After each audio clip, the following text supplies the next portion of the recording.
नमस्कार बंधुओं, आज हम आपको शख्स से शख्सियत कैसे बना जाता है, एक साधारण आदमी असाधारण कैसे बन सकता है, एक आत्मा महान आत्मा कैसे बन जाती है, उन कार्यों को किन कार्यों को करते हुए वो इतने उच्च पद पर पहुंच जाते हैं, इतने कामयाब हो जाते हैं, इतने पॉपुलर हो जाते हैं। वो कौन से काम हैं उनके बारे में हम आपको बताने जा रहे हैं। कुछ बिंदु बताऊंगा मैं आपको जिन पर अमल करते हुए आप एक साधारण आदमी से असाधारण आदमी बन सकते हैं। आप दुनिया में अपनी बहुत बड़ी पहचान बना सकते हैं। और वो छोटे छोटे काम, छोटी छोटी आदतें जिनको हमें परिवर्तित करना है। नंबर 1,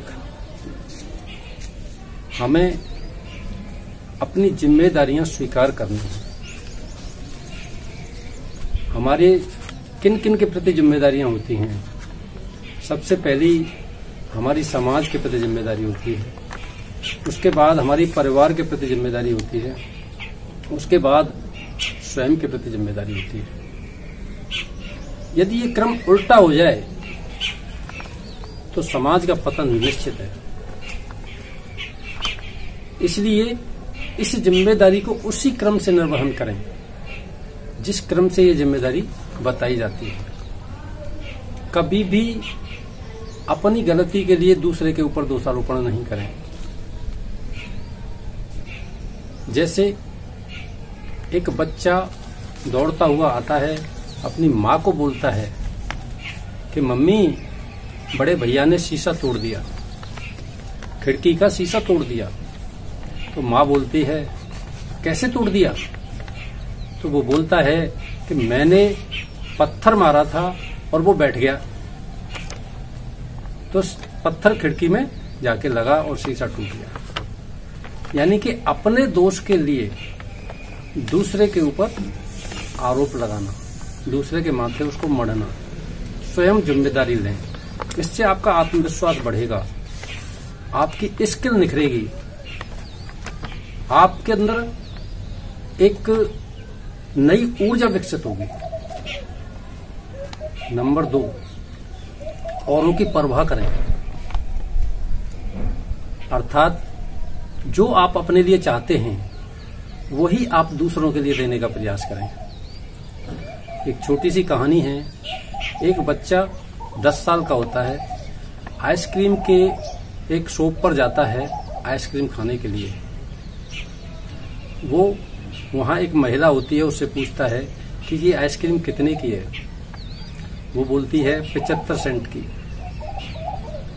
वो अपने हाथ में पैसा देखता है और फिर एक उससे छोटी वाली आइसक्रीम के बारे में पूछता है कि ये आइसक्रीम कितने की है? तो वो बोलती है 65 सेंट की। तो वो बोलता है ठीक है, मुझे ये वाली आइसक्रीम दे दो। वो उस आइसक्रीम को लेता है और खाता है, और खा करके वो पैसे टेबल पर रख के चला जाता है। जब वो महिला उस कप को उठाती है और पैसे गिनती है तो वो 75 सेंट होते हैं, और उसमें लिखा होता है 10 सेंट टिप्स के। यानी कि हम दूसरों की कितनी परवाह करते हैं। अगर इस तरीके से हम दूसरों की अपने जैसी परवाह करें तो निश्चित रूप से इस दुनिया को स्वर्ग बनने में ज्यादा समय नहीं लगेगा। तीसरा, कि हम कभी किसी की आलोचना न करें। आलोचना करने की बहुत लोगों की आदत होती है। वो शिकायतों के साथ जिंदगी जीते हैं। छोटी छोटी चीजों में कमियां ढूंढते रहते हैं। उनको अच्छाई शायद नजर नहीं आती, क्योंकि संसार में ऐसा कोई प्राणी है ही नहीं जिसमें सिर्फ अच्छाई हो, कोई कमी कमजोरी नहीं हो। और ऐसा भी कोई नहीं है जिसके अंदर कमी कमजोरियां ही हों, अच्छाई नहीं हो। हमें गुणग्राहा बनना है, हमें गुणों की तरफ देखना है। एक व्यक्ति जब अच्छाइयों को देखता है तो वो हंस के समान होता है। वो अच्छाई रूपी मोती ही चुगता है।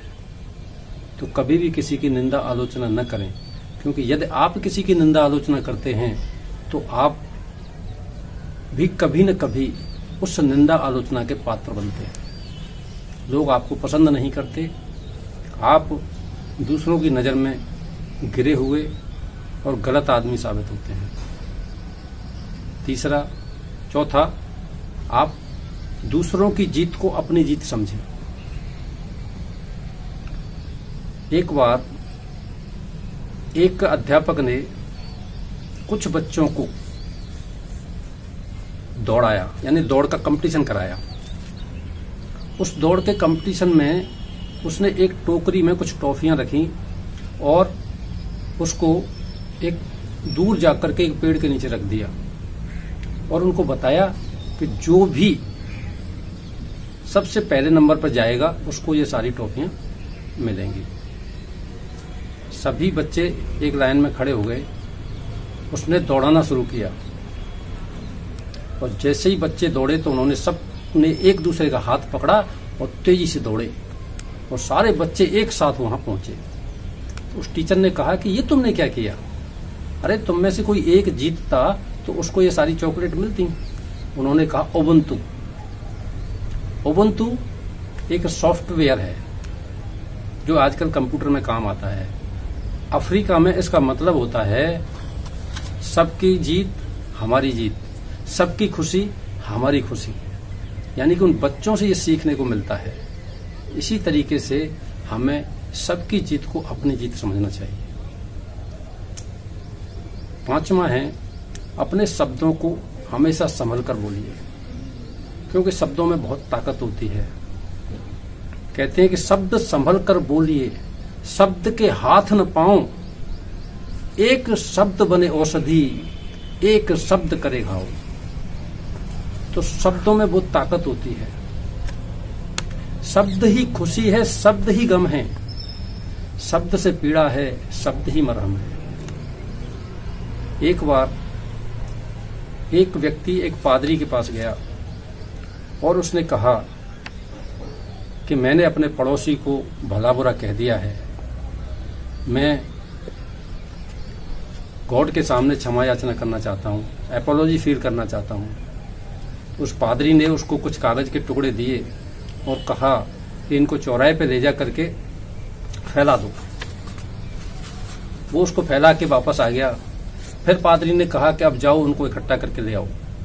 वो दोबारा गया तो उसके लाख कोशिश करने के बाद भी वो उनको नहीं इकट्ठा कर सका, वो उसको नहीं मिले, क्योंकि वो सभी उड़ करके तितर बितर हो चुके थे। तो पादरी ने कहा इसी तरीके से मुंह से निकली हुई बात कभी वापस नहीं हो सकती।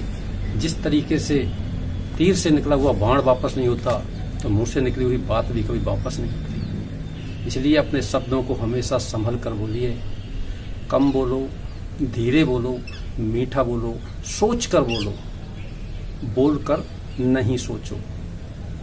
ये 5 बातें आज मैं आपको अपने जीवन में धारण करने के लिए बता रहा हूँ। इससे आगे और भी 5 बातें अगले वीडियो में बताई जाएंगी आपको, उसको जरूर सुनिएगा।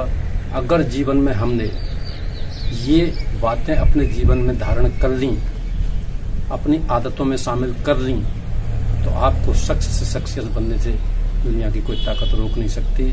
Wish you all the best. ओम शांति। आपको जो भी वीडियो मेरे माध्यम से आप तक पहुंचाए जा रहे हैं, तो मेरी एक हार्दिक इच्छा है कि ये वीडियो आप तक पहुंचने चाहिए। इन विचारों के माध्यम से आपके जीवन में परिवर्तन आना चाहिए। वो परिवर्तन आ रहा है या नहीं आ रहा, आप तक ये पहुंच रहे हैं या नहीं पहुंच रहे, आप उसका लाभ उठा पा रहे हैं या नहीं उठा पा रहे, इसकी महसूसता मुझे होनी चाहिए, तो मुझे बेहद खुशी होगी। इसलिए इसको लाइक करें, सब्सक्राइब करें, जिससे मैं आपको आगे भी बहुत अच्छे विचार, बहुत अच्छे वीडियो आप तक पहुंचाने में कामयाब हो सकूं।